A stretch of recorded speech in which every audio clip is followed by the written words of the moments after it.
So, welcome back to School4u.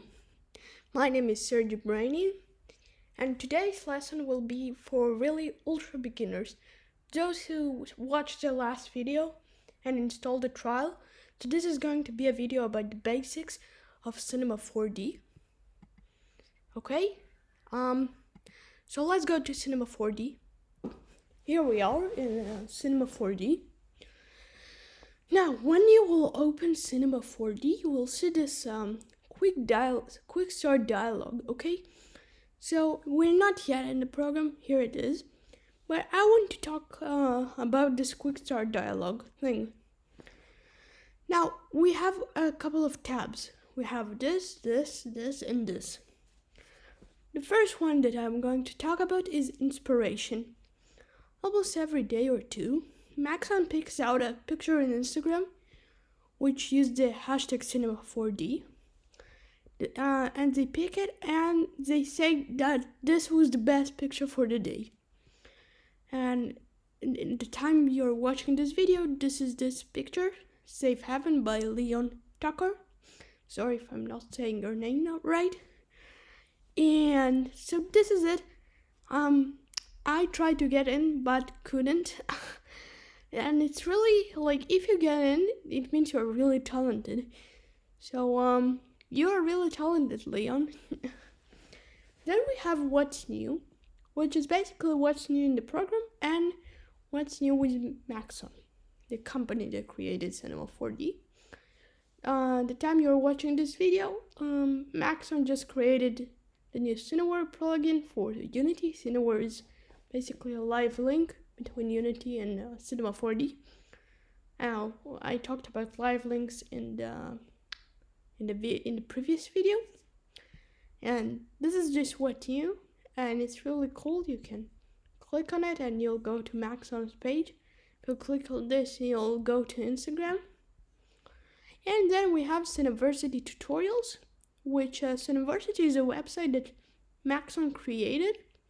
And it has tutorials, plugins, and a lot of things. It's really cool, you should check it out. But if you watch those tutorials, don't forget to watch mine. And you should definitely check out Cineversity. I do it sometimes, and it can really help you. Now, then we have this tab. And we have new and open. New is we create a new Cinema 4D project. And open, we open a Cinema 4D project that we previously saved as a .c4d in this .c4d format. And then we have recent, which is the recent project that we saved as a .c4d. And then we have templates, which in this case is product design. So if you're showcasing a product to someone, you could use that and it will help you. And speaking of help, you can click this button and it will redirect you to Maxon's website, which you can get help. Okay, so you can just click or new or just close the tab. And whoa, this is our program. And this looks a bit complicated, right? First. But trust me, after you learn this tutorial, after you watch this tutorial, it's gonna be fine, really. So this whole rectangle, this whole rectangle in here, it's the viewport, okay? This is like our canvas, okay? This is our canvas. Like, we are an artist, we're a 3D artist, and the viewport is our canvas, and this is where we draw things.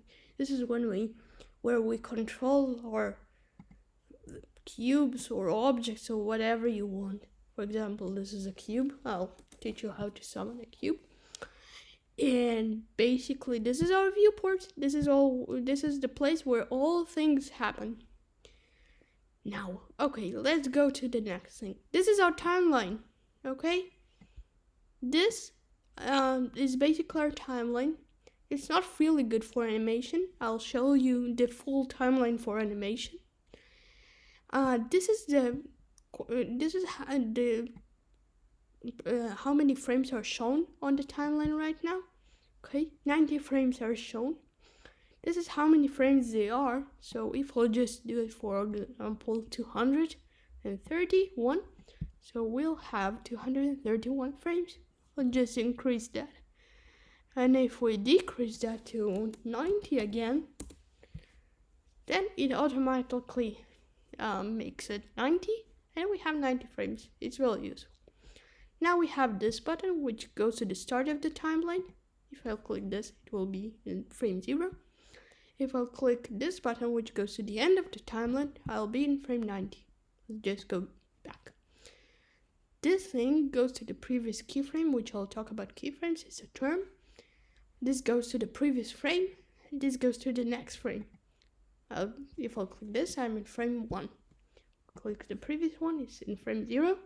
If we click go to the next key, nothing happens, and I will explain why. I will talk about this, and so this is our timeline, okay? So when we learn what is a timeline and what is a viewport, let's learn how to control those two, okay?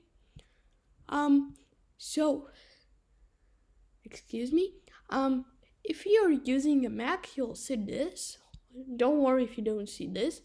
This is a plugin, X Particles. If you want, I can do it. This is a really famous plugin.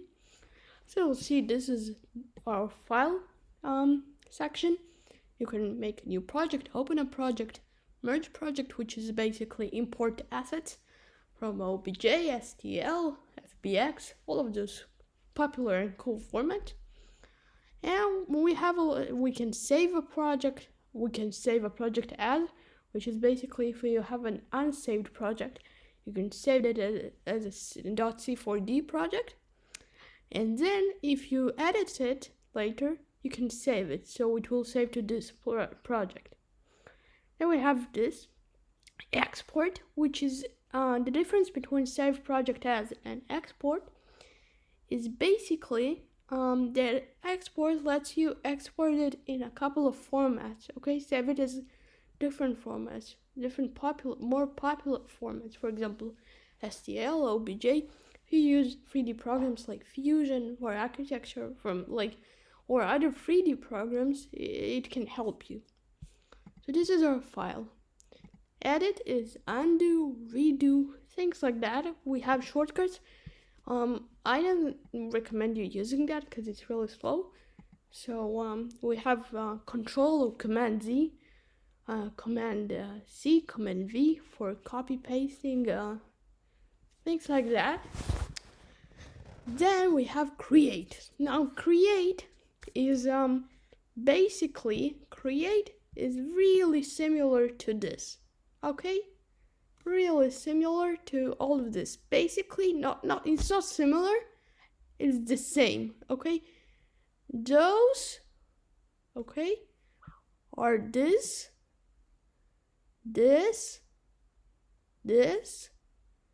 and a couple of other things, okay?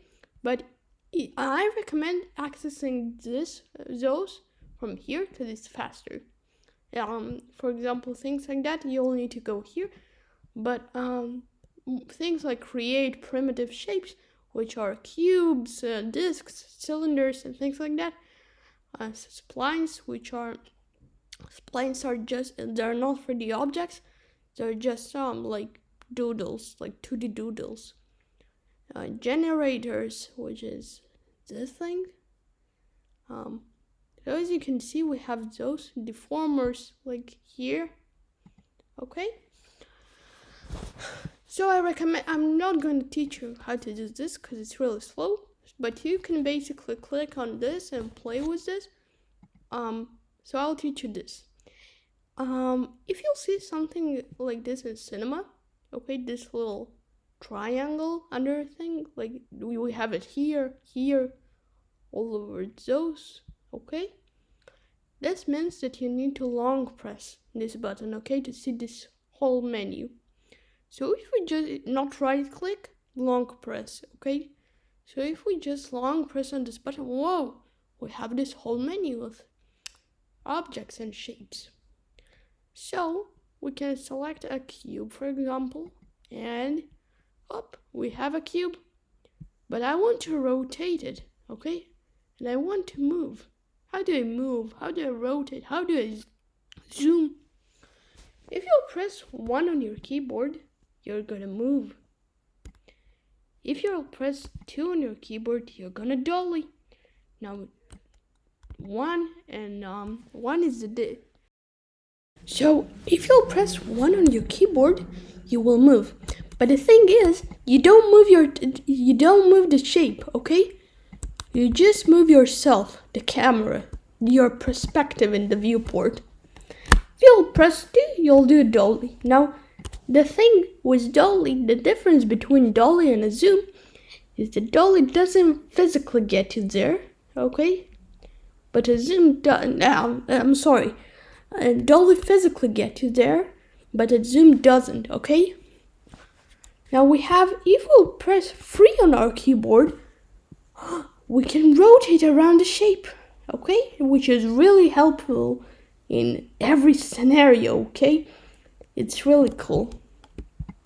So we have this shape, okay? But what can we do with it? I don't like this cube. I want to make it flat.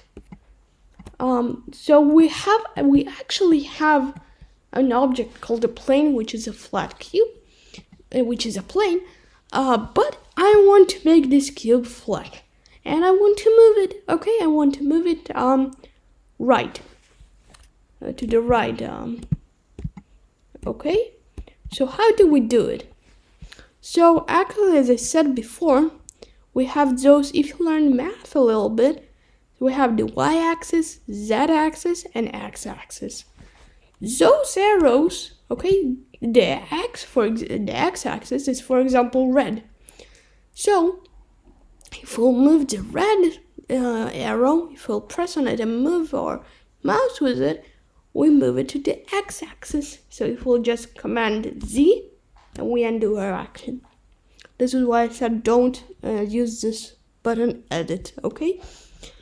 If we'll press on this blue arrow, so we'll move it to the z-axis. Let's just undo our action and press 3 and change our perspective. Just rotate. And if we'll press on the green arrow, we'll take it up and down on the z-axis. Let's just command Z and undo our action. And press 3 to rotate. Okay, so we have this cube. We know how to move it, but we want to flat it down. So, how do we do it? As you can see, you have those yellow rectangles, okay? But what does it do? They don't move the shape because the arrows do. But what are those rectangles do? Okay. So, if we'll press on this rectangle here, look at what will happen to the shape. Hop, and we flatten it. So, it's basically scaling, but not scaling because Command Z undo, because we have a button actually here which we can scale the whole shape. But scaling is really for scaling, because you can do more serious stuff with scaling. But this is just for a quick, just make the cube, change the cube, okay? If we want to change the cube a little bit and not the whole thing, the whole object, so we can use those yellow rectangles. Command Z, Command Z, Command Z. Okay, so we have this shape. That's cool. So let's learn a little bit more about the scale. We can press either T or on this icon.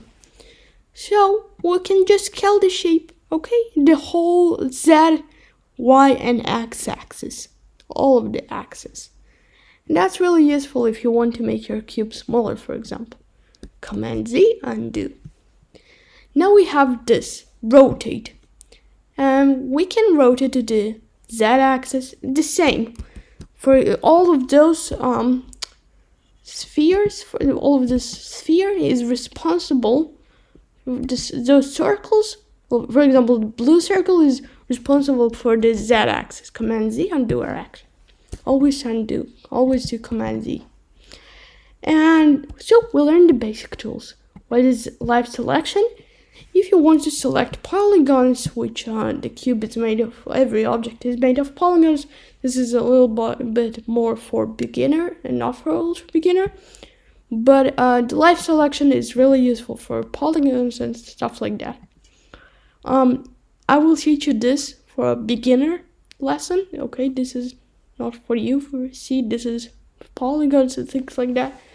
This is not yet for you. So we can see how our recent tools that we used in here, and we can select if we want to edit those axes. Okay, and we have those render and things like that, which I'll talk later in the video. And so this is the button for summoning objects. This is a spline pen. Splines I'll talk to you in a later lesson. It's more for beginners / immediate. And then we have subdivision surface, which those are the generators, okay, which is also for beginner / immediate. This is MoGraph. Those are like extrude, loft, also for beginner / immediate, because I want to teach you the basics today, okay? This is MoGraph, really cool thing, main advantage of the program.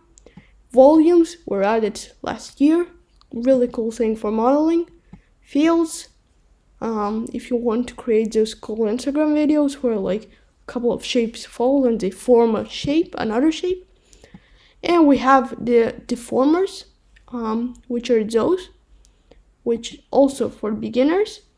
And this is the light system. We can put lights, which is actually, I want to talk to you about that. So we put a light, okay? We can long press this, and we press a light, okay? So we have a light, but our shape got dark. Why? Because the light is inside it. So if we'll just do something like that, we can change the lighting. We can rotate it, make something really, really cool. Okay? And it's really useful because it's like a studio. Press free on your keyboard and rotate. And it's really cool. We have lights, and then we can render it, which has term in 3D, which gives it shadows and finalizes the animation or image.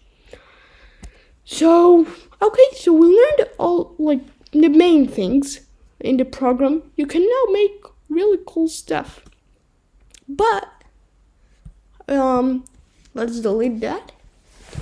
And we have a cube, but we want to add more shapes, okay? So let's just add something like this, okay? And Command C, Command V for copy paste, or Control C, Control V. And we have a really cool shape. Let's call it this is our special legendary animal from our imagination. And wow, but when we want to animate it, coolest character in the world, but it's separate pieces. So how do we move all of those together? Okay, so the next part comes in, which is the whole system that Cinema 4D is based on. So we have this sphere 1 and sphere and a cube. So if we'll just press and select all of those, we can do it, but Command Z, but it's only for one time, okay? So in Cinema 4D we have this, and it's really on the tip of the iceberg. We have this system called parents and children. Now, it's not like in real life, but it's like 9 months and things like that. But actually what it does is we can make those spheres children of the cube, okay? So if we'll just press on the cube, not long press, just press on it, we'll see that we have this arrow and a rectangle appearing. So there is an icon when the arrow is pointing to the left, and there is an icon when the arrow is pointing down to the rectangle.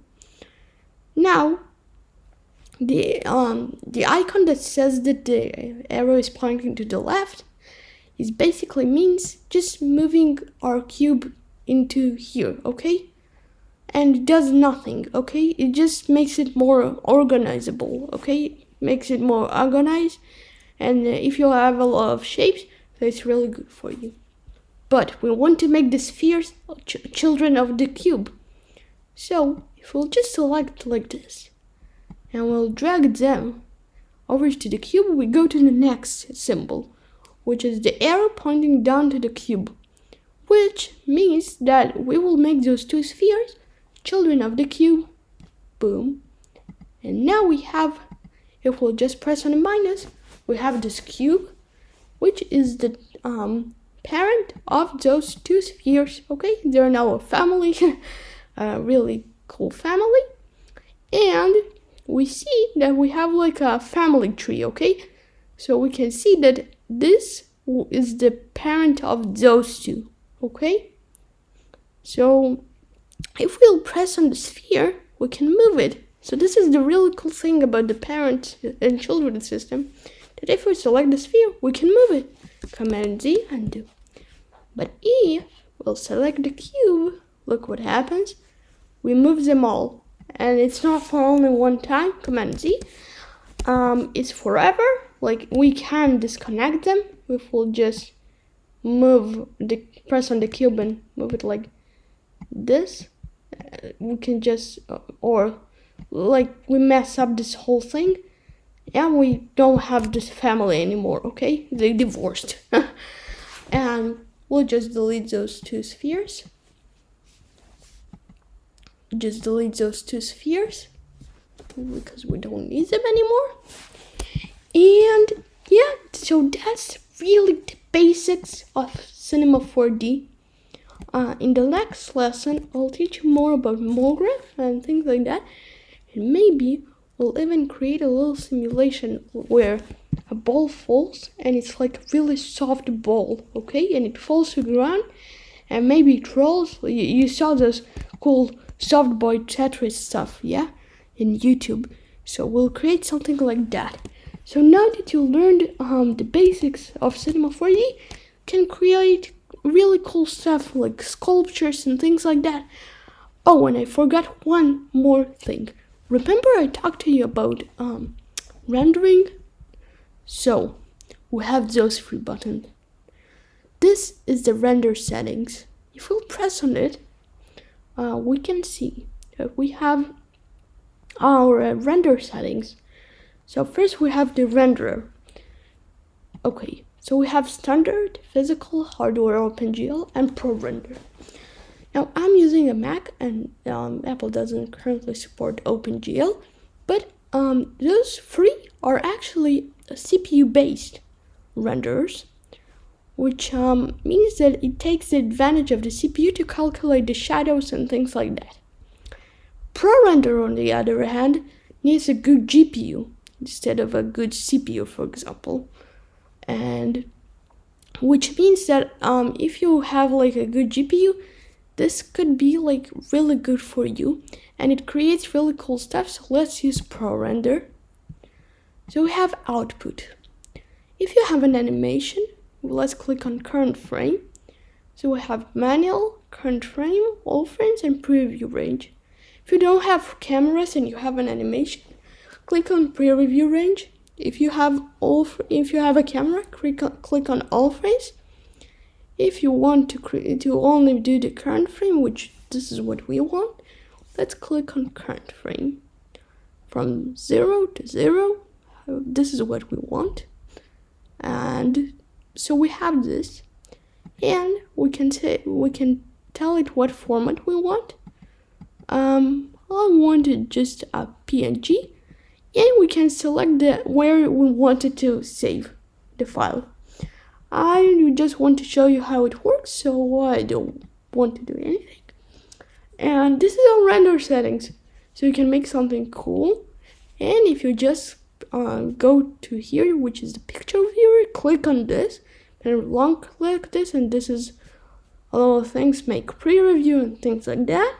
Render quick, which it's more for immediate. If we click on that, look what happens. And yes, so we have a really cool cube. This is our progress right here. You can see how many, for example, 80, 90%. And we finished. We can pinch to zoom, or if you don't have a laptop, I do have a laptop, you can press on this. So it's really basic. So you can make really cool stuff, and you can post it in the comments maybe, and I can see what you made. So this is a really cool thing, this render thing. If you don't have a good GPU, you can just select standard or physical or hardware OpenGL.